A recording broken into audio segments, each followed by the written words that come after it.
I'm John Cross and welcome to today's edition of Mirror Sports Football Spy. It's hotting up now because deadline day is fast approaching tomorrow. Maybe it's the quiet before the storm because there's not too many new transfers going on in today's papers, but there is one man grabbing more headlines than anyone else on the eve of the window.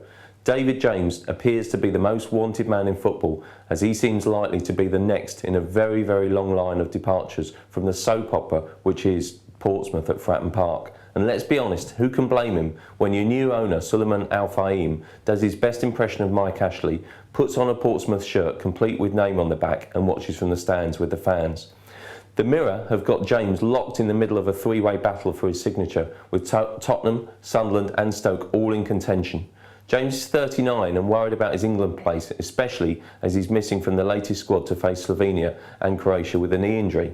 That has alerted Sunderland and Stoke, although it remains to be seen whether eco-warrior James's specially adapted car will get him all the way from his home in Devon to the north every day on rapeseed fuel. It has left Tottenham as firm favourites to get James, especially with his former Portsmouth manager Harry Redknapp in charge at White Hart Lane. But Sam Wallace of The Independent has the most interesting take on this one, as he says that Redknapp will face opposition from Spurs chairman Daniel Levy. Tottenham already have two highly paid keepers in Aurelio Gomez and Carlo Cudicini, and why would he want an ageing keeper with knee trouble and no sell-on value? But with Gomez injured and Cudicini looking very, very dodgy, Redknapp wants to sign James for Spurs. I've heard that Sunderland are pushing hard too, so it remains to be seen where Jamo goes, but all eyes on him before the window shuts. Now to the Times Window Watch by my pal Gary Jacob, the smoothest man in Fleet Street. Next up, and as ever, it's Tottenham who appear to be the busiest club in the window. Martin Petrov is out of favour at Man City, nearly joined Spurs a few summers ago, and Harry Redknapp appears to be back in for the Bulgarian winger.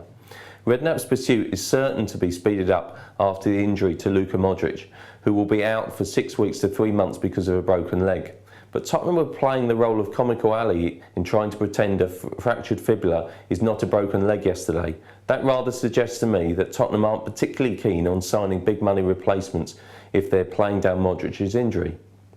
And an interesting one in the Mail, it seems that Hull boss Phil Brown has been a frustrated man all summer as he desperately has been trying to bring in a new striker. But finally he's got his hands on a striker. Sadly, it's Manchester City's Benjani.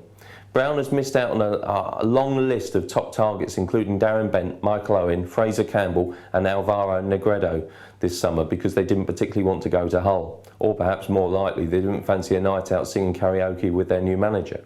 But Benjani is joining from Man City on a season-long loan and he runs all day, but goal scoring is quite another thing altogether. And now to the Sun and their headline, Adams is top of the Tykes list. Just when Barnsley didn't think things could get any worse after an awful start to the season and manager Simon Davey getting the sack, along comes Tony Adams. Pat Sheehan in The Sun says that the former Portsmouth and Wycombe boss is in the frame. Now I must confess here that I'm actually a big fan of Tony Adams despite his rather strange ramblings in press conferences. I think he actually got quite a raw deal at Portsmouth and it's since been shown even Harry Houdini would struggle to get them out of trouble this season. He's the man who once said he'd never give another press interview. Not a great selling point, but let's hope he does better in a different sort of interview at Oakwell. Then finally back to the Mirror and Sunderland, who are trying to sign Hull's much coveted centre-back Michael Turner.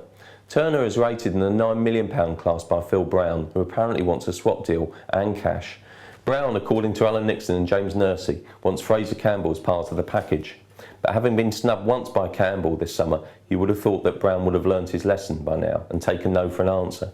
But Turner does appear to be on his way, with Sunderland and all their millions, again hoping to break the bank and get their man. And lastly, a quick mention for the Frank Ribery boots competition. All entries are closed because, despite my colleague Darren Lewis's best efforts to sell him, the French winger is still at Bayern Munich.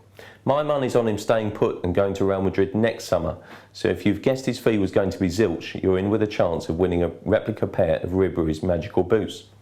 Don't miss tomorrow's deadline day special when our transfer warrior Darren Lewis will be updating you throughout the day up to and beyond the 5 PM close down.